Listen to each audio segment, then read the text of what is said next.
tardes. Muchas gracias por acompañarnos en este conversatorio Historia de Macondo, Historia de Colombia. Tengo el placer de estar aquí con el profesor Nelson González, Nicolás Pernet y el profesor Javier Ortiz. Me voy a permitir dar una introducción sobre cada uno de ellos y comenzaremos este conversatorio para hablar más sobre la obra de García Márquez. El profesor Nelson es doctor de la Universidad de Wisconsin-Madison, es catedrático de literaturas hispánicas y lenguas europeas en la Universidad de Oslo. Se define como un crítico literario y es además consultor cultural en América Latina. Nicolás Pernet es historiador, tiene una maestría en literatura y cultura y es investigador del Centro García Márquez de la Biblioteca Nacional.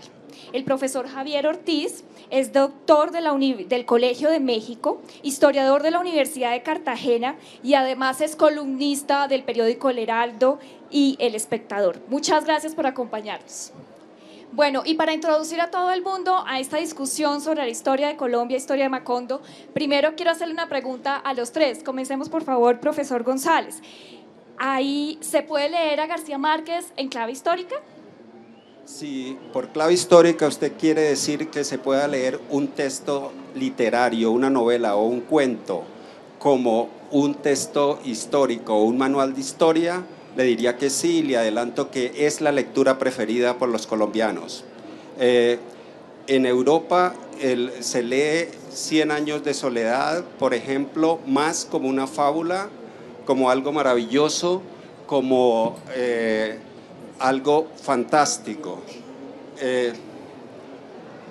O sea que desde luego que, retomando su pregunta sobre ¿por qué se puede leer García Márquez desde un punto de vista histórico? Pues porque para tomar dos novelas o dos textos de él, el cuento La increíble historia de la mamá, los funerales de la mamá grande, y Cien años de soledad, plantean la historia tradicional desde la época prehistórica hasta principios del siglo XXI. Macondo tiene piedras prehistóricas. Después pasa la colonia en los funerales de la mamá grande, es una matriarca de la colonia, es una heredera es una encomendera. Posteriormente, cuando hay el éxodo, cuando salen a buscar a Riohacha, el patriarca, el primer patriarca, van en busca para fundar a Macondo y hacen un éxodo, una migración. Fundan un pueblo. Así se crean las naciones en el mundo, la fundación de un pueblo, buscar un sitio, generalmente a un río, al lado de un río. Entonces allí buscando ese pueblo encuentran una armadura de la época medieval europea enterrada y al mismo tiempo encuentran un galeón español. Entonces esos son símbolos específicos de la época colonial, que más o menos se puede decir de 1492-1500 hasta 1824. Después pasa el pueblo prehistórico de Macondo, se vuelve ahora una ciudad histórica y donde tiene que llegar el Estado institucional, el derecho romano, el presidente, la Cámara Alta, la Cámara Baja, el Senado y todas esas instituciones que heredamos todos los países de América Latina y de Europa del derecho romano. Entonces viene el Estado en sus tres principales instituciones: las fuerzas militares, la Iglesia Católica y la educación oficial con sus textos oficiales de enseñanza.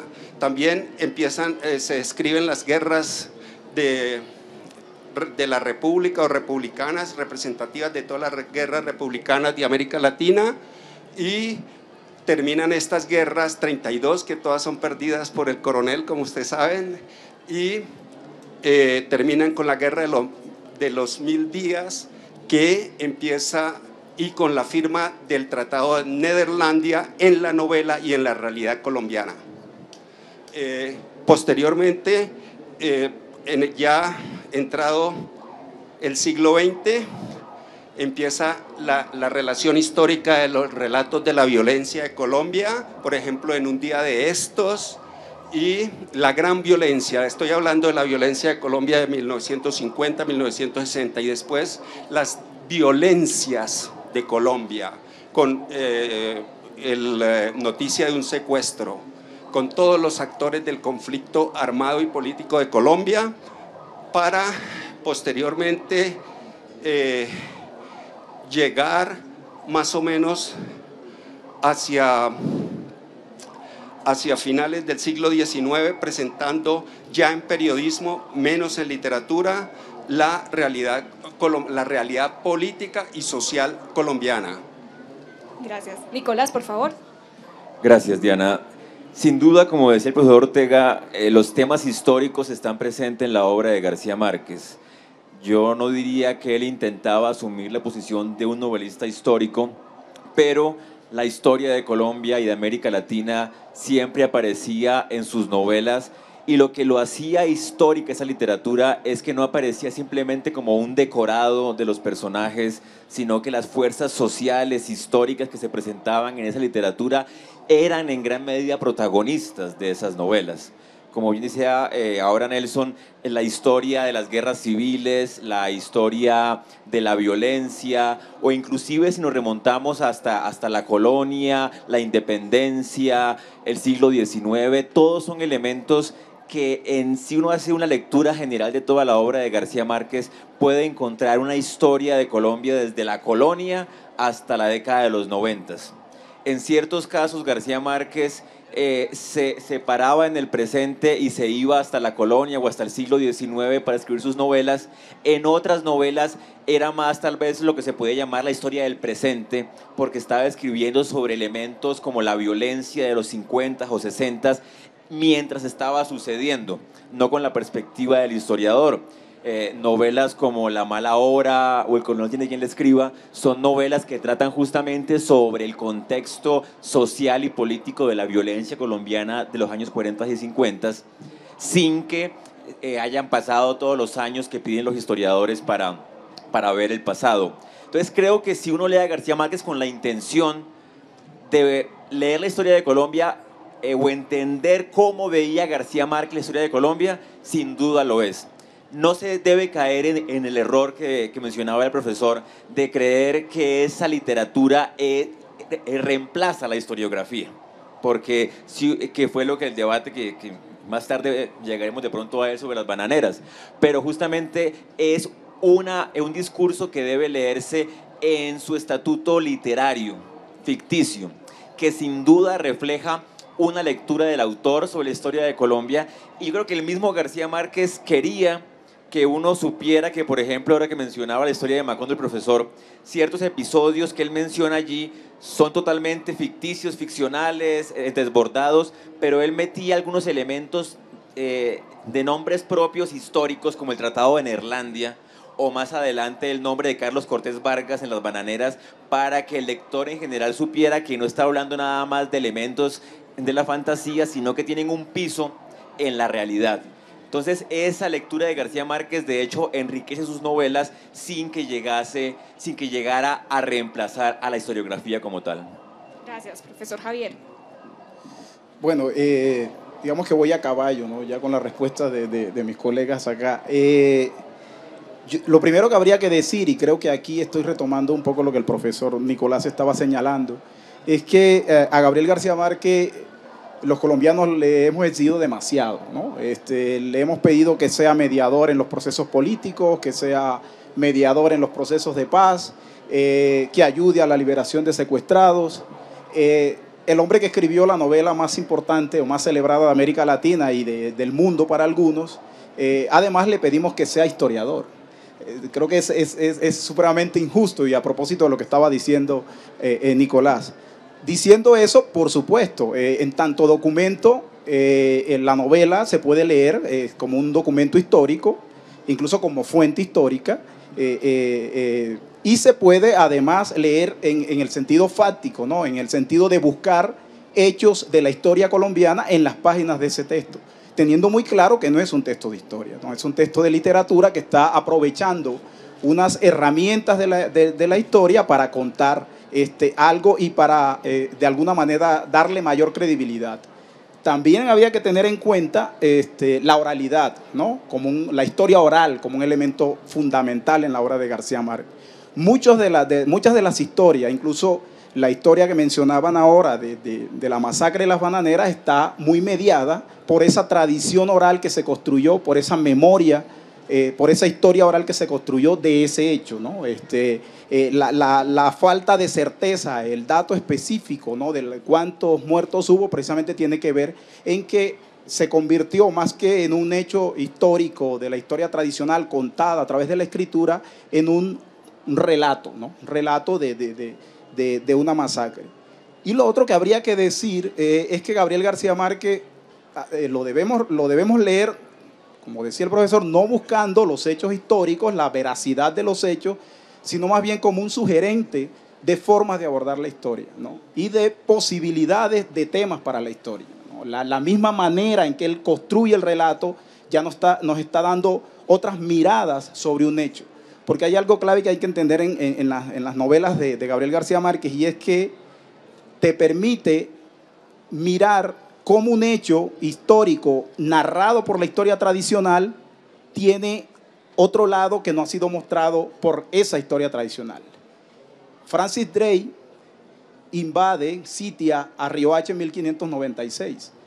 En 1596, la bisabuela de Úrsula Iguarán, cuando llega Francis Drake a Riohacha, en el desespero por el sitio, termina sentándose en un fogón, termina escaldándose, ya no puede tener hijos, y eso genera la saga de los Buendía. ¿Por qué? Porque tienen que venirse de allí y irse a otro territorio donde se conocen los dos personajes centrales de la obra. Entonces, habría que ver cómo se lee a García Márquez en clave histórica, pero sobre todo la posibilidad de darnos unos elementos para abordar de otra manera, con otros personajes, la historia tradicional.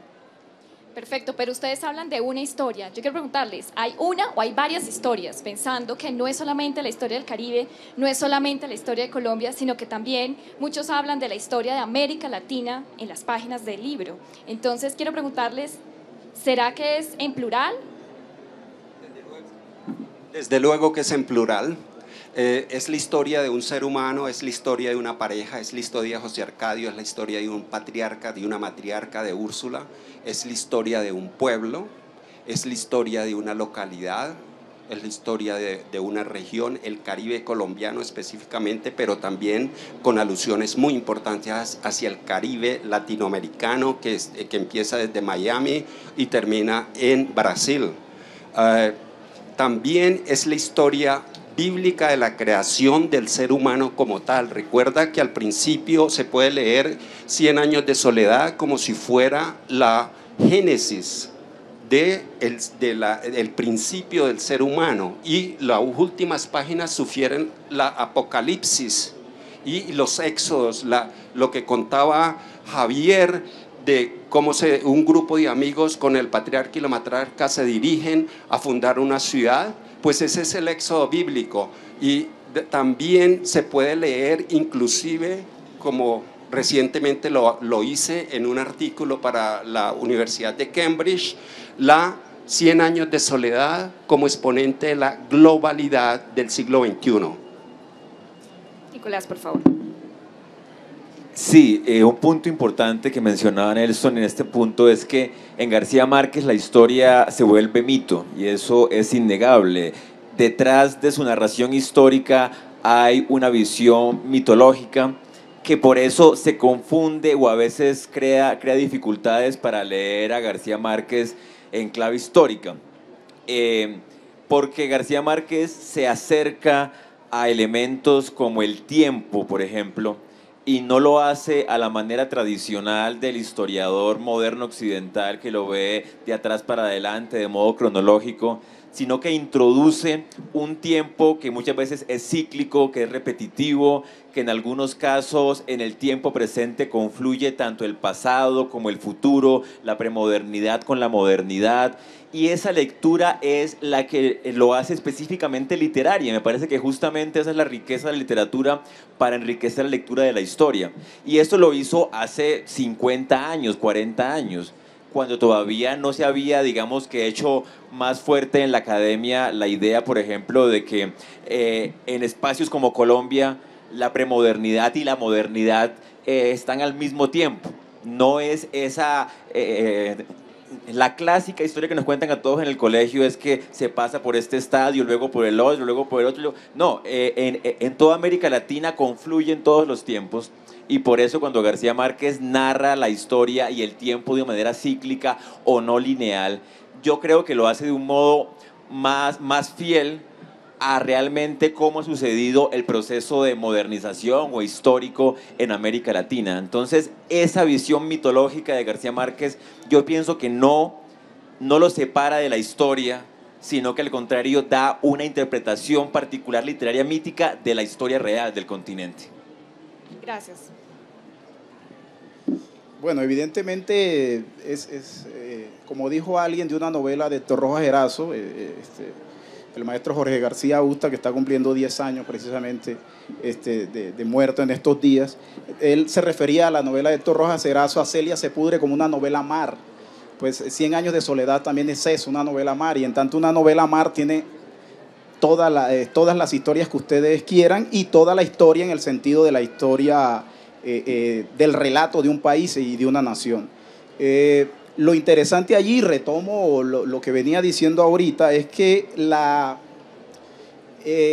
son los relatos de la nación, los relatos que ya conocemos a través de la historia, tanto de la historia tradicional como de la historia profesional.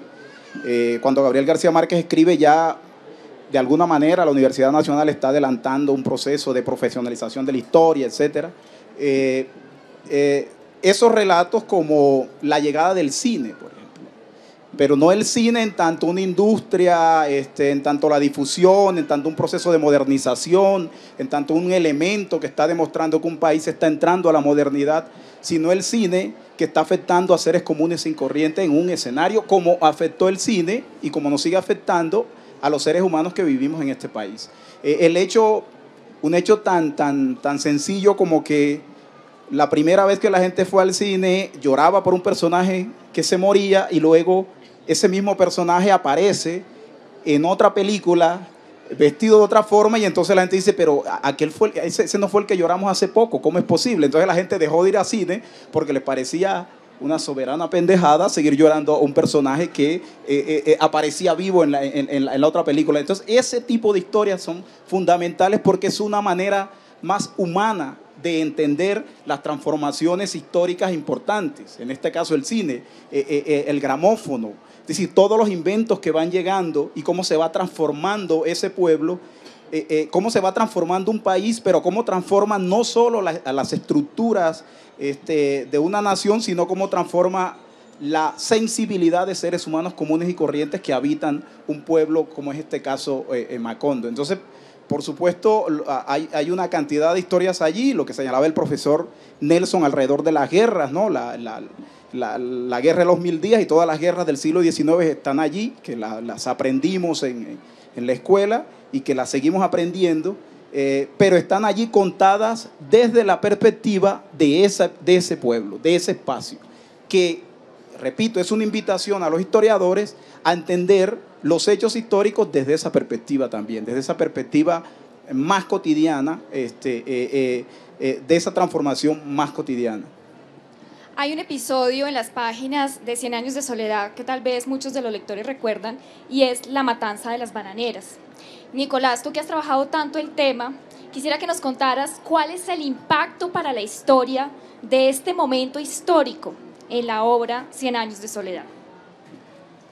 En el Caribe colombiano y en el Caribe de América Latina estuvo presente durante buena parte del siglo XX, la mayor parte del siglo XX, la empresa United Fruit Company, que era una empresa estadounidense de producción sobre todo de banano y de otras frutas, que entró al Caribe a comienzos del siglo XX y se fue ubicando en las Antillas, en Centroamérica, y llegó hasta Colombia, a la zona del Magdalena, que desde entonces fue dedicada al banano.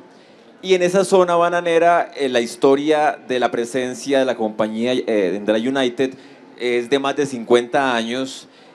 modeló en gran medida la vida cotidiana de la región, modeló muchos de los lugares, de los pueblos, fueron construidos en torno a la United. Entre otras cosas, la familia de García Márquez viaja de La Guajira a la Magdalena justamente atraída por esa bonanza del banano que se estaba dando en esa región. Y como ya sabemos, como la historia ha contado, después de que García Márquez lo contara en su novela, los trabajadores de la United entraron en una huelga en el año 28 que tuvo muchos desarrollos y que terminó con una matanza de un número nunca establecido de trabajadores en la plaza de Ciénaga Magdalena. Ese episodio en su momento tuvo repercusión nacional, estuvo en la prensa, nunca se supo cuántos muertos hubo, pero sí se supo que hubo la huelga, que hubo la represión violenta, y ciertos sectores, sobre todo de izquierda del país, se encargaron de investigarlo. Gaitán estuvo allá viendo a ver qué pasó, luego lo contó en el Congreso, pero después de eso hubo un periodo en que la historiografía nacional, o sea, la historia de los años 30, 40, que todavía no estaba desarrollada, como decía ahora Javier, se quedó con el relato básicamente del gobierno. O sea, los trabajadores estaban en huelga, eran violentos, anárquicos, comunistas, el ejército para defenderse tuvo que dispararles prácticamente. García Márquez escucha toda esa historia, toda su juventud, toda su infancia en su tierra, como decía Javier, lo oral está presente ahí y lo hace un elemento presente en 100 años y en otras novelas también. Lo que sucede es que cuando él da una cifra de muertos, que es 3.408 muertos en esa novela exactamente, se crea un gran revuelo nacional e internacional por saber qué pasó realmente en las bananeras. Y un elemento clave en que García Márquez sí puso un pie en la historiografía nacional es que después de 100 años de soledad empiezan a hacerse estudios historiográficos y académicos serios sobre las bananeras que antes habían estado ausentes en nuestro país. Y en gran medida en los 70s y 80s va a aparecer muchas cosas sobre esa masacre que evidentemente no llega a definir cuántos muertos hubo. Y en el fondo lo que importa no es eso, digamos, sin duda importa cada muerto, pero para la historia ha sido más interesante entender cómo se dio ese proceso de inserción de la compañía bananera y cómo la compañía modeló e influenció todos los aspectos de la vida en el Magdalena de García Márquez.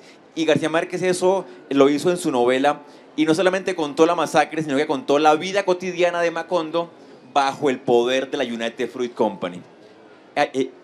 Y ahí es muy interesante porque precisamente sobre ese poder y lo que representa la compañía bananera, el profesor González ha trabajado mucho ese tema. Entonces quisiera que me nos contara cuál es ese imaginario del capitalismo que se aborda desde 100 años de soledad con relación, por ejemplo, con este episodio histórico.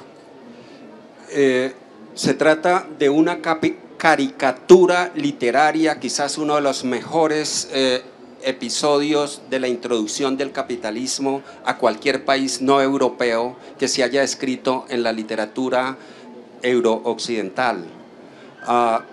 Se trata de parodiar, burlarse del capitalista y del capitalismo y darle la figura de un hombre gordo, rechoncho norteamericano que se llama Mr. Herbert, que era un buscafortunas y pasa por Macondo y en espera para matar tiempo lo invitan a almorzar a la casa de Buen Día y sacan un racimo de bananos y él empieza a comerlos, pero no con el gusto de la fruta en sí, sino más bien con la concentración de un catador de diamantes. Es decir, ¿qué es esta fruta? ¿Por qué es tan dulce? Nunca la he comido. ¿Cómo la comerá mi prima en Georgia o en Pensilvania? ¿Y cómo la podré vender allí? Entonces, esa es la caricatura que hace García Márquez del capitalista y es magistral porque lleva un maletín, una maleta de herramientas y dentro de la maleta de herramientas lleva un estuche de aparatos ópticos, lleva especies de microscopios, lleva pesas y pesa el banano, taja el banano, lo mira en el microscopio, lo evalúa y empieza a desarrollar la idea: vamos a explotar este banano y lo vamos a llevar en barcos para los Estados Unidos y para Europa, y yo voy a ser el director de esta empresa. Entonces, efectivamente, 3 días después, con el gran disimulo del capitalista, como lo pinta el narrador de García Márquez, se va a cazar mariposas en las plantaciones de banano para que no se den cuenta de que va a estudiar el terreno, y 2 semanas después llegan ingenieros, hidrólogos, agrimensores, agrónomos, y miran el terreno, y él contacta los capitalistas norteamericanos, contacta a Mr. Brown, y llega los gringos y el capitalismo a Colombia y por consiguiente a América Latina, y llegan los directores de la empresa multinacional United Fruit Company, que hoy se llama Chiquita Banana, y establecen un pueblo separado del pueblo de Macondo, un pueblo, como le llaman, un gallinero electrificado, lo llama el narrador de García Márquez, y con papagayos y piscinas y todo muy diferente al pueblo de Macondo, y separados de ellos, como cualquiera que haya visto las colonias de los ingleses y los franceses, que explotan diferentes productos naturales en Asia, África y América Latina. Entonces, esa es una caricatura magistral, recomiendo la relean con gusto de burlarse de Mr. Herbert, y eso le causó a García Márquez, hombre real y autor, la no entrada legal a Estados Unidos. Le prohibieron, hasta el gobierno de Bill Clinton, le negaron la visa a Estados Unidos, principalmente por ese episodio, según los anales del FBI. Todo por invitar a un gringo a comer un guineo, como dice el libro. Exactamente. Bueno, profesor Javier, hay una cosa muy interesante, y usted ya lo ha comentado varias veces aquí en el día de hoy, y es que parece que hay una crítica muy fuerte al proceso de configuración del Estado-Nación en Colombia, pero además hay un desencantamiento de Gabriel García Márquez frente al pasado y al presente histórico y económico de ese Macondo, pero contradictoriamente hay una visión un poco positiva de la cultura caribe y de la historia cultural. Quisiera que usted nos contara más sobre ese tema. Bueno, habría que decir que el proceso de modernización o la llegada de la modernidad implica una ruptura con el tiempo mítico del que estaba hablando precisamente Nicolás. Y ese tiempo mítico, ¿quién lo va a romper? Pues el capitalismo del que estaba hablando el profesor Nelson acá, con la llegada de la United Fruit Company. Entonces, lo que hay es un interés de acabar con ese tiempo mítico en el que está construido ese pueblo, ¿no? Sobre el que opera ese pueblo, e instaurar una racionalidad que es la racionalidad del capitalismo, ¿no? Que es la racionalidad que traen esta borrasca, ¿no? Esta hojarasca que viene tratando de construir allí un emporio de riqueza fundamentado en la estrategia capitalista. En ese sentido hay una visión negativa en el proceso de consolidación del Estado-Nación, entendiendo que Macondo opera como un Estado-Nación, como lo estaban señalando mis compañeros hace rato, en la medida en que la modernidad que pretende crear un desencantamiento del tiempo mítico termina creando su propio desencantamiento. ¿Y el propio desencantamiento cuál es? Que al final es esa modernidad la que destruye el pueblo. Es esa modernidad celebrada al principio la que termina destruyendo el pueblo. Creo que hay un personaje que opera como un intermediario, lo podríamos llamar un intermediario cultural, que es Melquiades.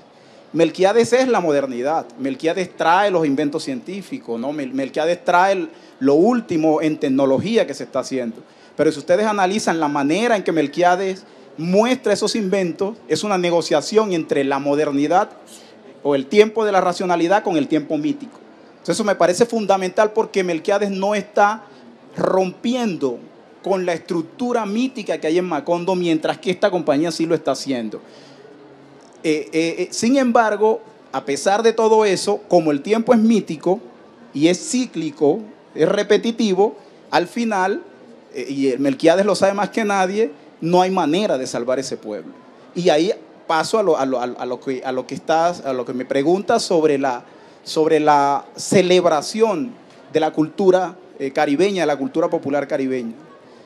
Primero hay que hablar de un García Márquez que se sabe caribeño, se entiende caribeño, pero no solo como Caribe colombiano, se entiende como parte del Caribe en tanto Caribe universal. Y cuando hablamos de Caribe universal estamos hablando del Gran Caribe.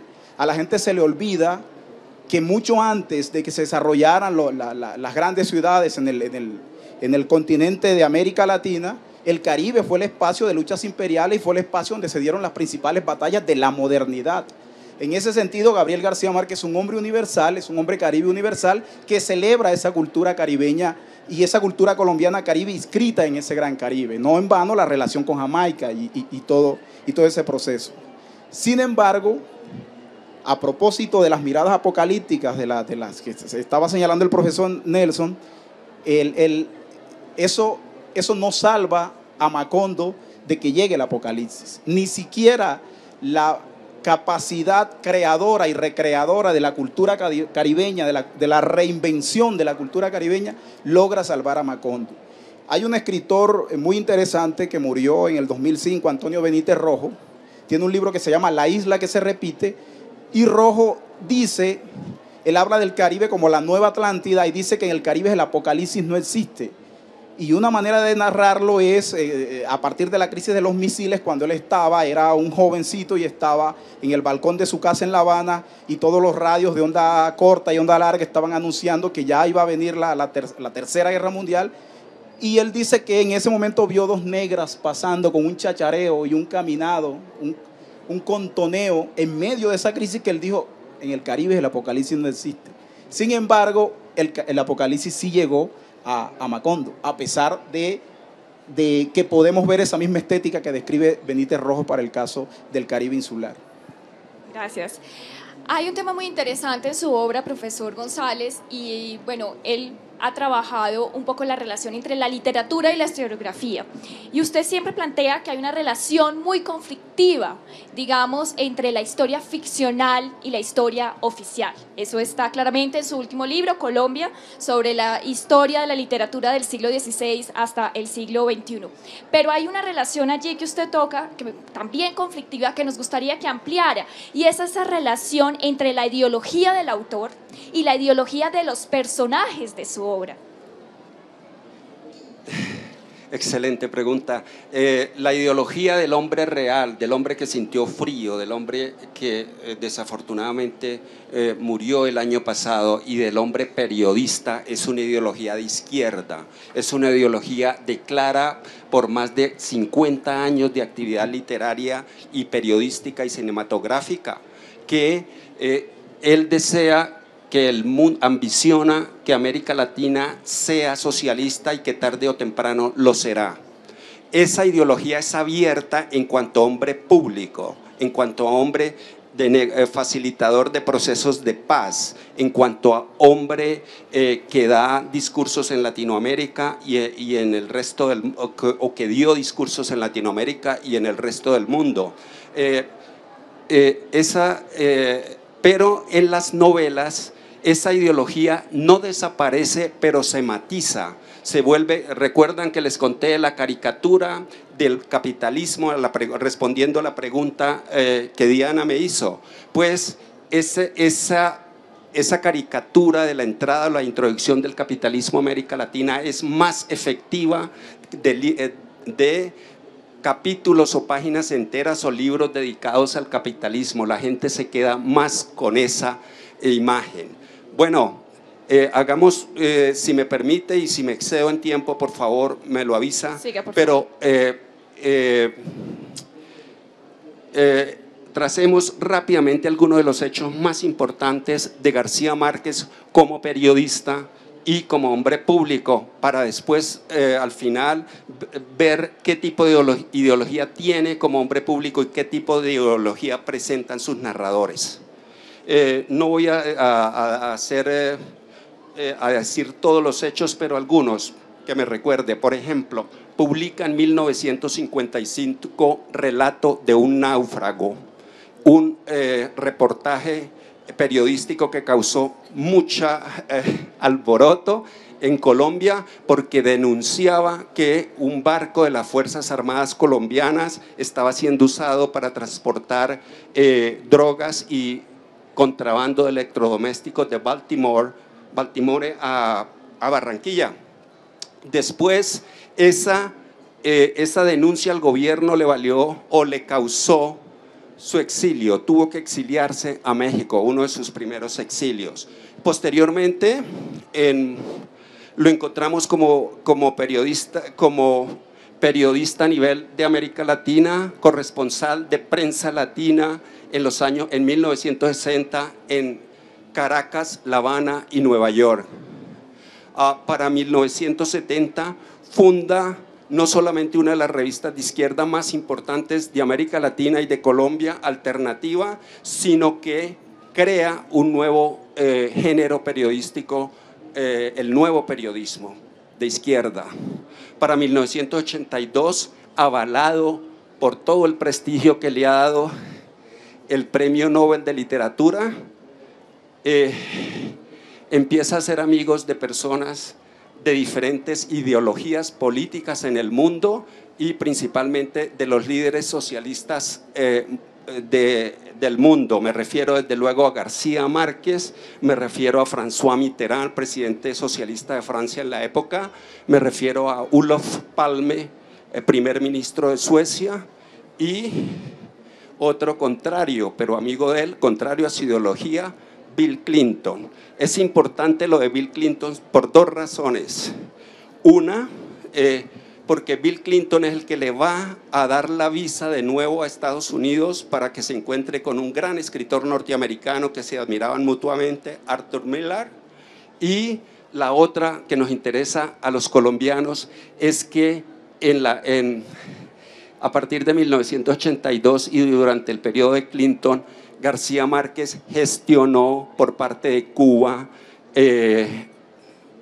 tratar de que Estados Unidos quitara el embargo económico de Cuba, que como sabemos este año lo ha hecho realidad Obama. Después de esto, para 1996, publica Noticia de un secuestro. Noticia de un secuestro toma una posición, no es novela, es un ensayo político. En este libro toma una posición de izquierda y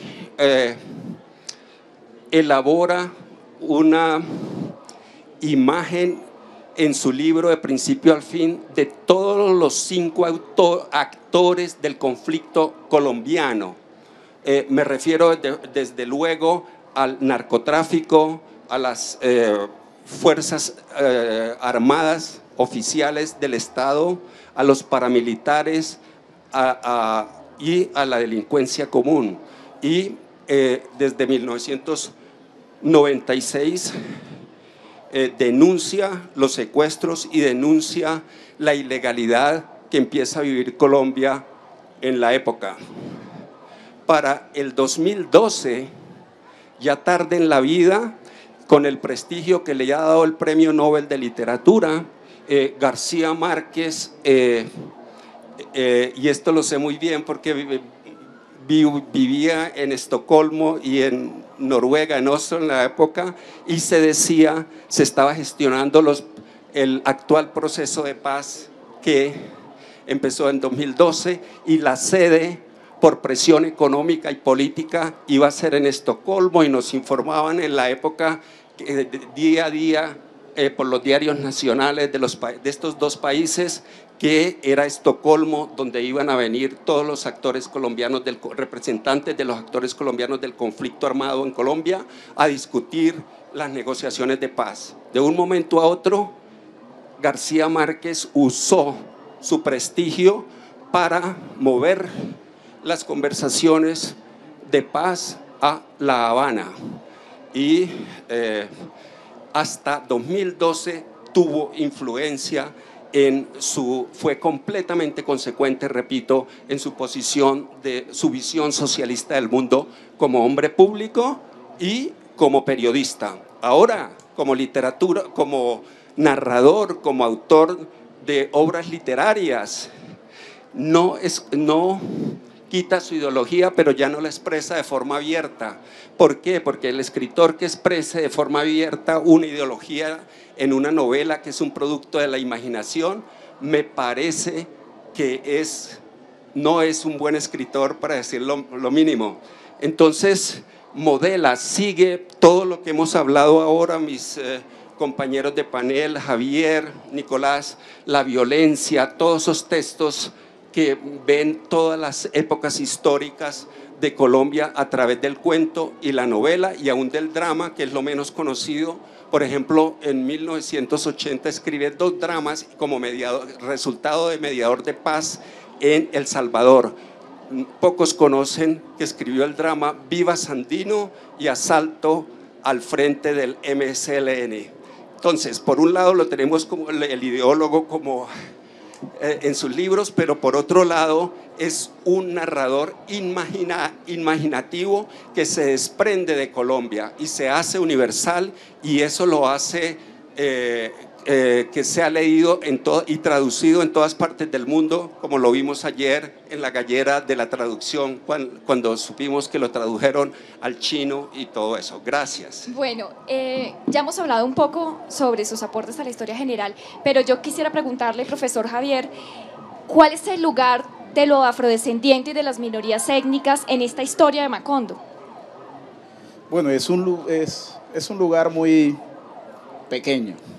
Si uno le pone el buscador de palabras a una edición en PDF de 100 años de soledad, aparece la palabra negro refiriéndose a personajes, a personas, unas 3 o 4 veces máximo.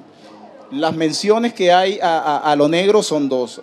Por un lado, los antillanos, y por el otro lado, las mulatas prostitutas. Los antillanos, además, son unos personajes muy interesantes porque son los personajes que, mientras esta varaunda está ocurriendo en Macondo, ellos son los personajes más apacibles, ¿no? Cuando llega la compañía de Banano, de la que ya se ha hablado aquí bastante, que llega la prostitución, que llegan los obreros de todo el país, que llegan los vendedores de toda clase y de toda clase de productos, llegan también los jamaicanos, los antillanos, que como él los llama allí. Y dice que que se toman una calle, una de las calles más marginales de Macondo, y que es la calle más tranquila. Y que se la pasaban en sus casas que habían construido de madera sobre unos pilares, se la pasaban cantando himnos melancólicos, ¿no? Cuando ocurre la masacre de las bananeras,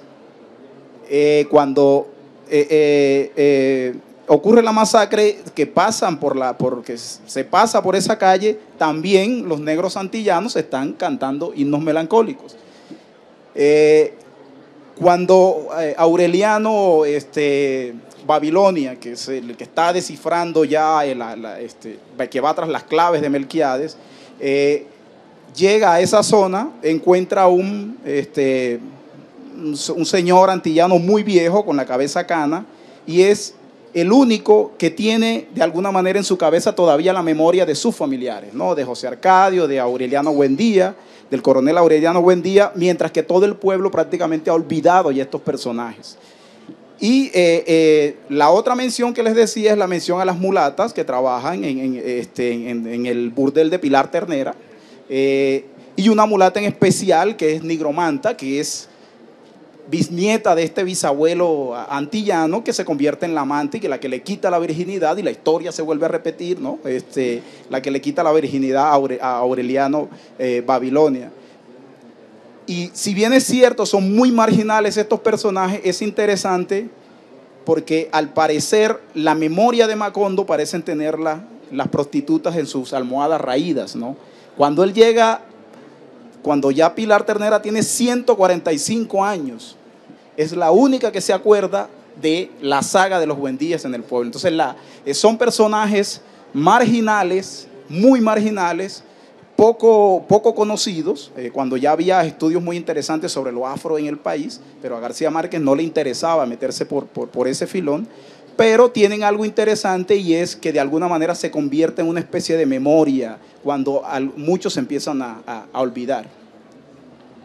Y hablando un poco de varios temas, Nicolás, yo quisiera que, retomando un poco lo que hablaste en tu último artículo del Malpensante, y que está muy relacionado con todo lo que hemos hablado aquí, un poco para cerrar esta conversación, es García Márquez tiene una preocupación muy grande por crear una academia de historia. No lo logra como sí lo logró con la Fundación Nuevo Periodismo Latinoamericano y la Fundación de Cine Latinoamericano. Pero tú como historiador, ¿qué crees que deberían leer los historiadores de la obra de García Márquez? Bueno, como historiador creo que los colombianos deberíamos leer historia para empezar, me parece más importante. Sobre la Academia de García Márquez, en la década de los 80 ya García Márquez, con todo el uso de su poder, del premio Nobel, de toda la gloria que lo rodeaba, asumió un papel de pedagogo, de impulsor de empresas culturales, entre las que se cuenta la Fundación de Cine en La Habana y más adelante la de Periodismo en Cartagena. En una entrevista menciona justamente cuando está escribiendo El General en su laberinto, que es tal vez el intento de novela histórica más puntual que tiene García Márquez, porque para escribirla se documentó como historiador, vio archivos, hizo entrevistas y buscó todas las fuentes que usualmente busca un historiador. Cuando él hace esa investigación se da cuenta del trabajo de los historiadores, lo empieza a valorar, pienso yo, y digamos que en medio de su campaña pedagógica habla en una entrevista de crear la Academia de Historiadores. Sobre todo dice que escriban la historia de Colombia como una novela.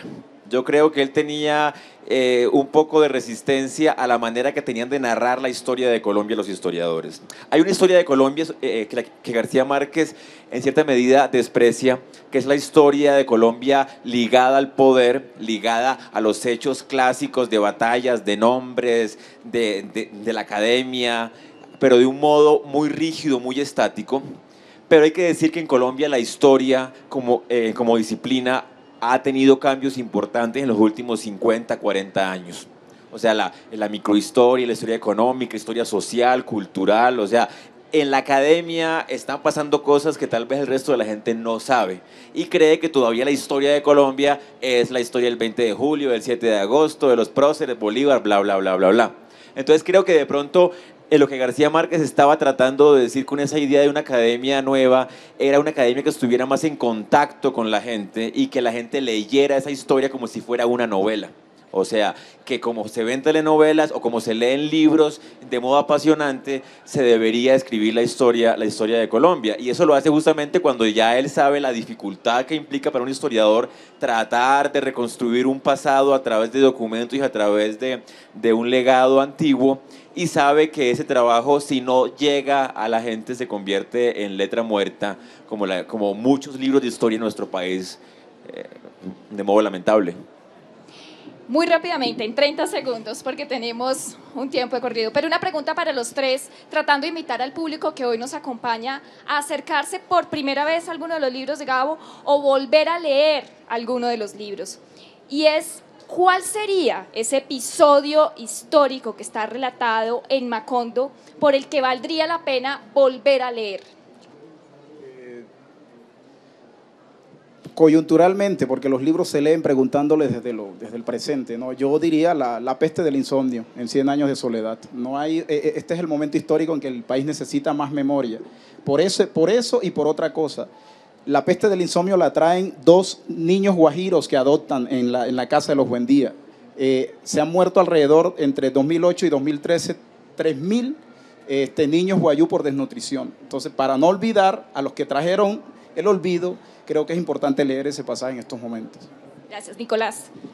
Yo hablaría de la lluvia que dura 4 años, 11 meses y 2 días como un ejemplo de justamente un desastre, entre comillas, natural, aunque en la novela se menciona que fue producido por la compañía bananera y que es una especie yo diría de anticipo de todos los estragos climáticos que estamos viviendo ahora, y que justamente es una especie de lluvia que opera en dos sentidos: la destrucción del pueblo por un lado, y por otro lado la segunda peste del olvido que acaba con Macondo. Macondo tiene dos grandes pestes de olvido. Una, la que mencionaba Javier, de la peste del insomnio, que luego es olvido. Y luego, tras la masacre de las bananeras, la lluvia que destruye todos los vestigios.